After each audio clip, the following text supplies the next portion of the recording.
YouTube is weird. So when you start the live stream, it says that it starts when it starts, but in reality, I think there's a lag. So, and that lag is very volatile. So sometimes it starts on time, but other times the actual live stream starts like 5 seconds after, it says that it started. So that's why when I watch the live stream back, I'm like cut off, which is so annoying. But anyhow, hopefully I timed it properly. But I hope you guys have had a good Tuesday, I believe. No, today's Wednesday. I've lost track of the week, but yeah, hopefully you've had a good Wednesday. And yeah, as you can see by the title, we'll be talking about non-code approach related topic. Although it is still related to code approach because the two tie together, but as you can see, the title is You Need a Life Outside of Code Approach or Away from Code Approach. I'm not sure what variation of the title I used, but you get the point, right? So obviously my channel is about code approach. My channel is about dating. I've been pretty obsessed with code approach for the last year and a half. And it's very easy to fall into this space, into this niche and become really attached to it and to use it to use it to many different lengths, right? So obviously the intention here is that myself and you guys watching and the guys I coach, we're all trying to get dates, right? Now let me take a sip of my tea. We're all trying to get dates, right? And that's why we get into the space. That's why we learn the skill. That's why we go through the entire process. But obviously, dates are just one part of life. Relationships are just one part of life. Now, it makes sense to put a lot of time into code approach. So I would advise guys, because this is what I did when I first came across the space back in September 2024. I was obsessed, especially after I did my first approach, because I realized, oh, this could actually be a solution. And once you have that realization, you really want to go all in, right? I'm a big advocate for just burning the boats and going all in for a condensed period of time. But that being said, there's limits, right? And so it's important to still have a life outside of code approach, meaning you have your friends who you hang out with, or you have your hobbies that you still spend time doing, or you have family that you catch up with, assuming you get along with them, or you have your work, right? So obviously, most of us spend most of our days, or at least our days between Monday and Friday, at work, right? And hopefully, you work a job that you enjoy. I know that's not the case for everybody. That, my last job, I was kind of 50-50, wasn't too inspired by it, but it paid the bills and I enjoyed the people I worked with. And of course, it took a lot of my time, right? So that's just one aspect of your life outside of code approach. And it's important to, you know, still spend time doing those activities or spending time with those different people because code approach is just a medium, right? So it's not necessarily a lifestyle, it's not necessarily a way to, I don't think you need to structure your entire life around code approach. It's more so you structure code approach around the rest of your life. So you try and put it in different places where it serves you. So when I first started, I would just go out on the weekend, right? I would go out on the weekend and not both days, right? I would pick either Saturday or Sunday and I would spend like 3 hours just, either outside or if it was in the winter and it was colder, I would go to one of the biggest malls out here in London and I would just practice the skill, right? My intention was just to practice, and this was my obsession period, right? And the reason, I wouldn't change anything about that period is because I learned so much in that period of time because I was constantly reiterating and I didn't leave too much time in between sessions per week. So I would do a session, come back, think about it. Maybe I got results, maybe I didn't. Maybe I made progress, maybe I didn't. And it would only be about 5, 6 days until I got to go out again and try again. And I never lost that momentum because this is really all about momentum. Building any skill is about momentum. If you go to the gym 5 weeks in a row, you feel great, and then you miss 2 weeks, that next week when you've missed 2 weeks, it's a bit harder to get back into the groove, right? All of a sudden, you're not pushing the bar as efficiently. All of a sudden, your squat isn't as deep, right? Same goes for running. I like to run. That's one of my passions and interests, right? When I miss a run or if I don't run for 2 weeks and then I go for a run again, I can feel it in my chest, right? I can feel it in the way, like for example, when you're running, typically you sort of get this period where you catch your second wind, and right before that second wind is one of the hardest phases of the run. And when I'm conditioned, when I've been running for fairly consistently, that second wind happens pretty quickly, and that difficult period or that difficult phase before the second wind isn't as intense for me because I've already been running, my heart rate's already conditioned, my VO2 max and my ability to, I guess basically like, keep me going or keep my stamina up is really, really high. So when I'm consistent, I can feel that ease, but when I'm inconsistent, I feel that difficulty coming up again. And the same goes for cold approach, right? If you're approaching consistently, and especially as somebody who's learning, then it's important to continue that momentum, right? That's why for my coaching, after the immersion, that's not the end of it, right? You're going to be coached for, or at least given support for an additional 3 months because it's important to build on the skill, reiterate the skill, solidify the learnings that you've gotten from learning it, right? And so that it becomes a part of you, right? Rather than just a fever dream or just a brief transformation.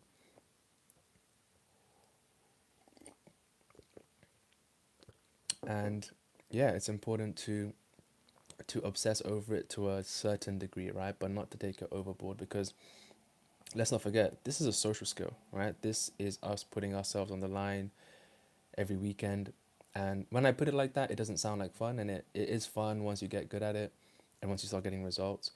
But in that building phase, it can be quite tough, right? And especially if you need to put more volume in to get, let's say, some idea of what your weaknesses are, what your strong points are, then yes, you're going to be at times really, burning the boats and just running it down to the wire. And that can be exhausting. In fact, that will be exhausting. You'll probably be walking for a fair amount of time. You'll obviously experience lots of rejection, and that will be emotionally exhausting. You'll be getting flaked on, ghosted, part of the process. That will be exhausting, right? So all of this is exhausting, whether it's physically or emotionally or mentally. It just is what it is. Again, that's the reason why the skill set's great, because if you're the type of guy who can handle that difficulty and that adversity, then you come out the other end a weapon. You come out the other end a very resilient individual who can take the hits and move forward with enthusiasm nonetheless. And so it's important to recognize that when you are exhausted, you're building the ability to handle exhaustion, which in and of itself is a skill, right? That's why I always bang on that this isn't just about getting dates, this is about emotional regulation. And emotional regulation is, or building that skill is partly achieved by putting yourself through difficult phases, getting through difficult phases, grind phases. So yeah, that's just part of the process. And then once you've done that, then you come out the other end and it's easier and it's a lot more fun, and the process just is more enjoyable because you don't have to put in, let's say, as many reps. Although of course, like I've said in different live streams, it's still a volatile process. I still have days where I go out and get blown out pretty much every day. Sorry, all day. And it's fine, I still leave with a smile on my face, and I think that's the difference, right? I leave those sessions thinking, oh, it is what it is. Maybe the next day, maybe tomorrow, and I don't obsess over the lack of quote unquote results. But that being said, if we accept that having an obsession period is important, then now we need to remember that in addition to that, it's also important to have a life outside of cold approach, and I'll tell you why. The reason it's important is because you don't want to fully depend on cold approach for your fulfillment or purpose or emotional well-being, or even socialization, right? Because it is a very specific type of socialization, but it's still important to nurture other parts, like I said.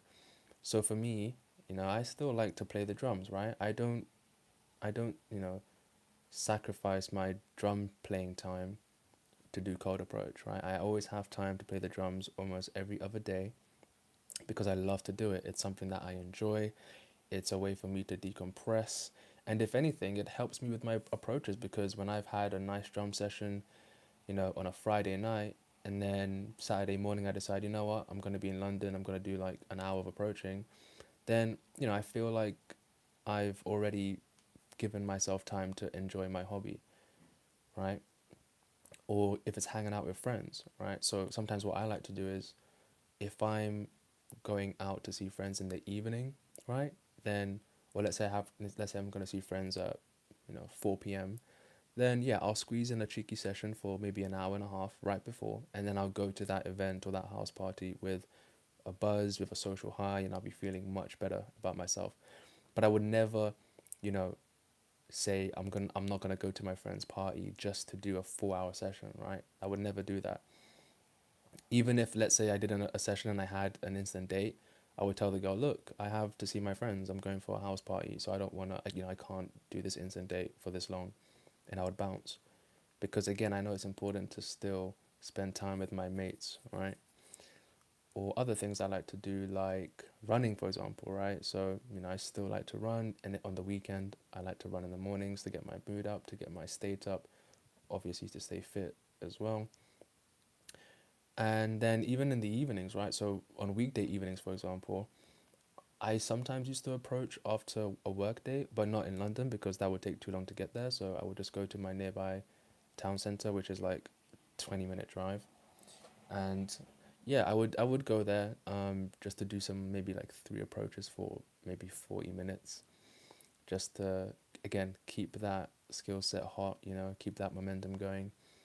But again, in the evening, I wouldn't spend too much time doing it intentionally because I didn't have much time after work. I needed to decompress, meditate, journal, you know, watch a cool podcast. I love to watch podcasts. I love Chris Williamson, Diary of a CEO, Rogan. I love to watch Kill Tony. I'm a big Kill Tony fan. So I love watching my comedy podcasts. And I don't want to sacrifice that time just to do all spend the entire evening doing approaches. And of course, it doesn't even really make sense because the approach that we do, that I teach, is daytime. So it's not even in the evening. But of course, summertime in the UK, for example, the the summer hours allow people to stay outside later because it really gets dark around 9 p.m. But even then, I wouldn't spend too much time outside again because I like to enjoy my downtime. I like to have a laugh and chill out for a bit. You know, even in the evenings. In fact, right after this live stream, I'll read. I love to read books. So what am I reading right now? Actually, I think I mentioned on the other live stream, I'm reading Anti-Fragile by Nassim Taleb. And then I'm also reading, so my novel, because obviously Anti-Fragile is non-fiction, but then for fiction, I'm reading Crime and Punishment by Dostoevsky. So it's a very classic book, and it's a very interesting read. Yeah, about halfway through. But again, I like to read books, right? So it's a way for me to wind down in the evening, spend some time away from screens, and of course, exercise my mind. So again, I love to read. And then other hobbies like traveling, go travel. And traveling is great because you can travel and explore different cities and explore different cultures, food, different landmarks, heritage, museums, all sorts of different customs, and you can immerse yourself in a country. And then on the side, you can also approach, right? You can spend like 2 hours approaching in a new country if you want, every single day, if you want to. If you're there for a week, right? Then I think it's okay to just, oh, to be fair, like on holiday, it actually makes more sense to just approach intermittently throughout the day. Unless, of course, you need to get to a place and you don't want to be late, then, don't approach that girl unless she's an absolute smoke show. But in general, yeah, you can just spend an hour or two approaching to get a date in a new country and then do the rest of your activities, whether it's planned or spontaneous. So again, we don't want to be too dependent on the skill. We don't want to spend too much time doing it, especially when you get good at it. Because the point of getting good is that you don't necessarily have to spend as much time outside. Although again, it's a bit of a catch-22 because I've said it before and I'll say it again. It's such a volatile skill set in terms of results and who you actually meet that sometimes if you're a bit, you're not seeing as many results that you want, then it makes sense to just maybe go out for a proper session, and just spray the skill set, see if anything lands or sticks, and then you can relax after that, right?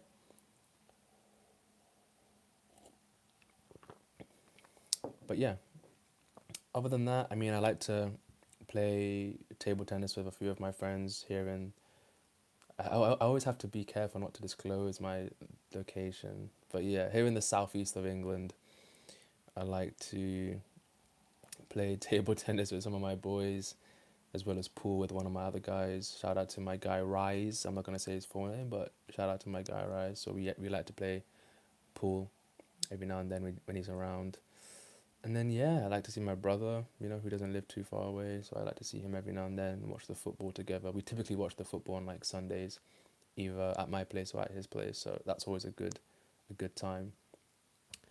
And then yeah, I mean that's kind of it, right? So I have my hobbies, I have my interests, I have the people I like to see, and so I don't spend all my time cold approaching, obviously, and I imagine you guys don't as well. I think the days of the PUA who would spend 8 hours in a mall or 8 hours on the streets are gone, right? Because ultimately, if you're spending all your time approaching, or you're spending all your time consuming cold approach content, then what are you gonna have to talk about when you go on dates? Like, are you gonna be on your date going, yeah, actually, yeah, yeah. So I watched this guy called Ian's Room, and he's got some really good content. It's like, no, you're gonna talk about your interesting pottery hobby, or the fact that you went to a salsa class, or you're gonna talk about your PB on your latest run, or the fact that you're training for an Ironman or a half marathon, or you'll talk about your recent travels. In fact, I'll talk a little bit about my clients, right? So Kevin, he loves cars. He loves to travel. He went to a decent number of countries last year. Solid guy, interesting guy. He's got his interests. I'm pretty sure he's into like hip hop. And so yeah, he's a cool guy. He's got his interests. You know. So and same for my guy Giacomo. My other client. He's got his interests. And his work. I mean, his work takes up a lot of time for him because he works a lot of hours. Um, but yeah, he's traveled as well. He went to a few countries last year and spent time away. I think he also likes to do fighting, so I think he's into Muay Thai. So he does a bit of either boxing or Muay Thai. But he's got his own passions too, right? So I'm the same, and the guys I want to work with, I want guys who of course, cold approach is important, and this is the part of life that is lagging for so many people. So it's important to spend time building this skill so that you can sort it out as early as possible. It's important, right? But at the same time, there is some level of reason, right? Some level of reason. And I'm actually prescribing this, let's say, balanced approach to a degree because it will actually help you with your approaches, right? Because all of your well being won't be reliant on whether or not your approaching session goes well, right?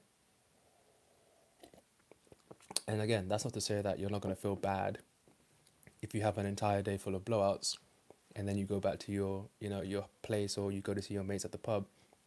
You're still going to be somewhat dejected, and that's okay because you're human, right? But what I am saying is that because of the fact that you get to see your mates afterwards at the pub or at the bar or watching the football, that your mind will kind of be taken away from thinking too much about the approaches. And that's a really strong and important aspect of this, because yeah, we want to be sustainable, right? We want to build the skill set in a sustainable way, not in a way where we're going to get burnt out because we're just running our head against the ground and banging our head against the wall, just going in and in and in, and we don't have anything else to look forward to in life, right? And like I said, we need to invite the girls into our lives, right? So that's why, you know, even the girl I'm seeing now, like, we like to go to museums and go to different restaurants, and we were even potentially planning a bit of a road trip. So, there's all these different things that you can do. And, I like to hike. I should have mentioned actually, I like to go for hiking trips. So I've been to Peak District, I've been to Snowdon, uh, and I want to do more, right? I want to do more of the historical national parks in the UK or the mountains. And that's something I've done with many different friends from different walks of life. So yeah, it's an entire life, and I guess this is also tied to why I say it's good to have like an Instagram, just to show that lifestyle when you're getting those contact details, just in case the girl either prefers to give you an Instagram or it just makes more sense. So yeah, that's another reason why, because you get to showcase this lifestyle. And when I say lifestyle, I'm not saying flashy cars and flashy watches and Balenciaga. I'm not saying that. I just mean, oh, here's a guy who likes to do a few cool things. That's about it. Like on my Instagram, I have a video of me playing the drums because I recorded it, and yeah, it's cool. It's just me playing Enter Sandman by Metallica. Yeah, I mean, it's just a light thing that I wanted to post, and girls can see that and go, "Oh, cool." So yeah, he is a drummer. Like he says who he said he says he is who he says he is. Or oh, that's interesting. Maybe I didn't mention it in the interaction, and then they go on my Instagram. They're like, "Oh, you play the drums," and then yeah, there's been times when I've been on dates, and the girl's been like, "I saw that video of you playing the drums. Like, that's pretty cool. Like, how long have you played for?" And then now that's a topic, right? So this is all important, guys. Like even though this one isn't actually about the approaching itself, it's still interconnected. It's all interconnected, right? And so it's important not to neglect this aspect of approach, because we're trying our best. Yeah, me and other guys in this sort of new movement, this new era, this new frontier, we're trying to redefine what this skill set is, right? Part of that is trying to use as little jargon as possible and just to make this as normal as possible. But another part of that is moving away from the PUA type of energy, right? And just trying to make this as balanced and integrated and natural as possible, which isn't easy. And again, everybody has a different prescription based on where you are in the skill set, even based on your location where you live, right? Because again, the reason I do sessions even to this day is because I still don't live in the city, and so I don't really approach much here in my town because I've approached a decent amount. I've dated a few girls here, and it's not really that inspiring, right? So when I move to a city eventually in the coming weeks and months, then it's going to be much easier to just approach on the fly. I probably won't even do sessions, honestly. I'll just be approaching on the fly when I'm on my way to get groceries or on my way to see somebody else. I'll just do it, in a more integrated way, which is the end goal of this skill set. The end goal is to get to a point where you live in a city you love or a location you love with plenty of volume, where you can just approach intermittently. And if you want to do a session, you can do a session, right? Everybody has different,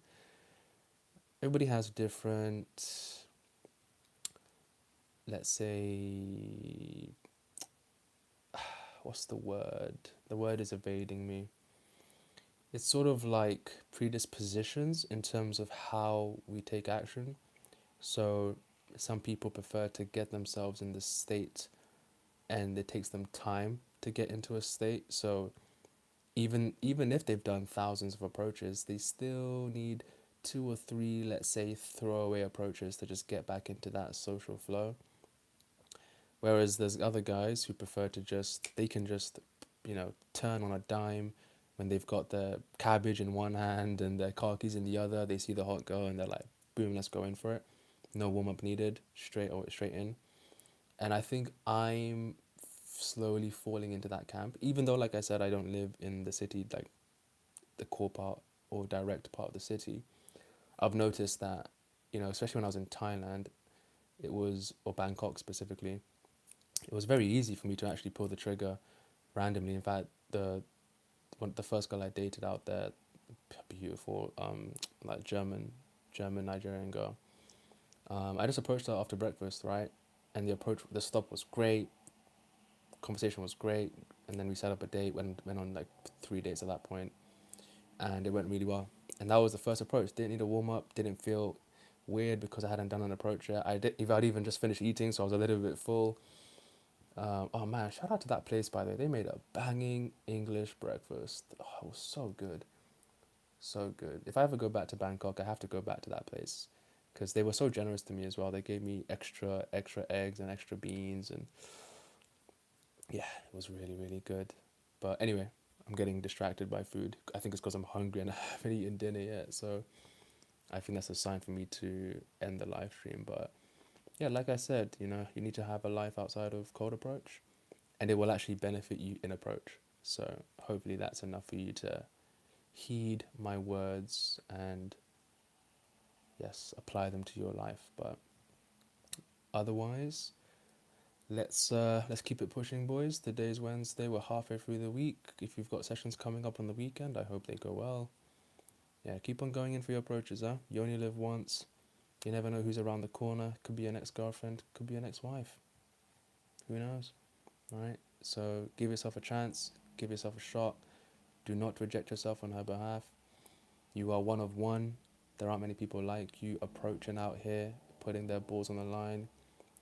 This process isn't easy. It's not for the faint of heart. So if you're out here putting in the work and getting some results, bravo, my friend. Bravo. I would clap if I could, but I need to hold this part of the mic. But thumbs up from me. So keep it up, champ. Keep it up, soldier. And yeah, until the next one, I'll be doing another live stream tomorrow. So good night. Peace out.